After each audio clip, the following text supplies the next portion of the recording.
It's Thursday, the 6th of May. Welcome to the Breakfast Show. I'm your host, Mark Anthony, and we will get to those news headlines in just a second.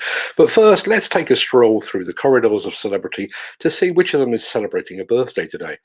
It's many happy returns to the father of psychology, Sigmund Freud, to silent movie icon Rudolph Valentino, former British Prime Minister Tony Blair, and to film star and director Orson Welles. Orson Welles. Have you actually seen Orson Welles' masterpiece? And I use masterpiece in inverted commas, Citizen Kane. Supposed to be one of the greatest movies ever made. Boring as anything, not a patch on Sharknado. While we're celebrating, can I just give a very quick mention to my son Fred, who runs our Diggers and Dozers channel over on Instagram. The channel passed 300,000 followers mark yesterday afternoon, setting aside the fact that it makes my 140,000 Demolition News followers look a bit sad. That is an astonishing number. So well done, Fred, and I hope this shout out is just every bit as embarrassing as I intended it to be. We'll be right back after this. If you enjoyed this show, please consider supporting us. Go to buymeacoffee.com/Demolition News. Multidiscipline contractor Keltbray slipped into the red last year. For the year ended 31st of October 2020, Keltbray made a pre-tax loss of £9.4 million on a turnover of £428.6 million. That was 24% down on the previous year's £563.4 million turnover. The financial loss has been blamed on the costs of COVID-19, the revenue impact of temporary site closures and delayed projects, and restructuring costs, predominantly within the built environment businesses.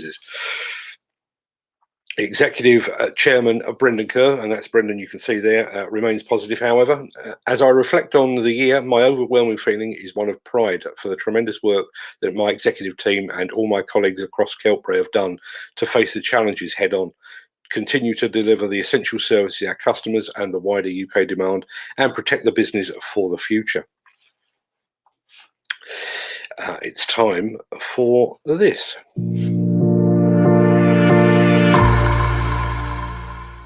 Walton-on-Thames demolition projects are like London buses, apparently. You wait ages, and then two of them come along at once. We brought you details of one earlier this week, and now those hard-working researchers over at market intelligence provider, the Builders Conference, have uncovered another one. In this case, a number of buildings are set to be demolished on the very posh, I can tell you it is very posh, Seven Hills Road, ahead of the £4 million construction of a new 64-bed care home. The clients in this instance is Healthcare Management Trust, and McGough Construction is thought to be in the running for the new build portion of the work.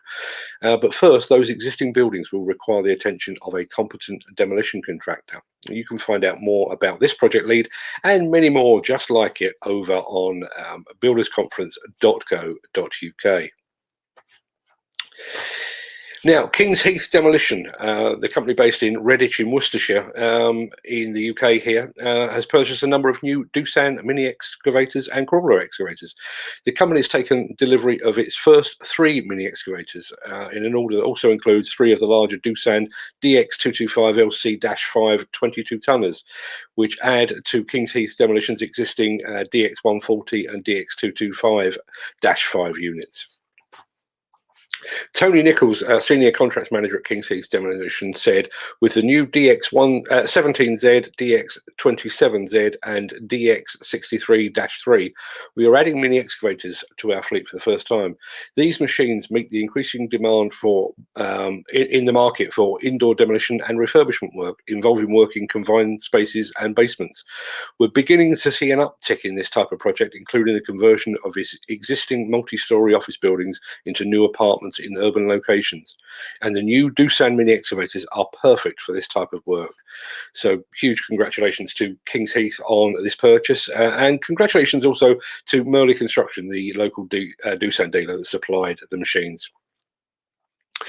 Before we move on, the mystery surrounding the MB Crusher social media feed, or the lack thereof, continues. The company's social media feeds are still silent. What is it now? 3 days on? But they've sent us another clue, if you can call it that. I can't even begin to guess what that is. So if you know why MB Crusher's social media feed is offline, or if you have any creative suggestions why this is the case, please let us have them using the hashtag MBCrusherDark. Now, if you were here yesterday, you'll know that I was scheduled to attend a product showcase by those fine people at Mechalac. What can I tell you? I had to drive 2 hours to get there and nearly 3 hours to get back. When I arrived, it was pouring with rain and it was cold.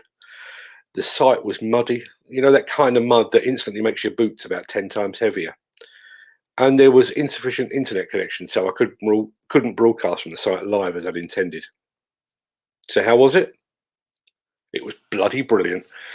It was great to be back on site, great to see some machines in action, and great to hang out with other industry influencers like Nick Drew of the Diggerman blog, Justin Carrigan over from Plant and Civil Engineer, and our mate Conor the Digger Driver. I'll tell you more about all of this in just a second, but here's just a glimpse of what we got up to yesterday. We're here in Warwick for a product showcase with the manufacturer Mechalac. On display we've got cab dumpers, wheeled loaders and a wheeled excavator as well. Let's go and take a look around.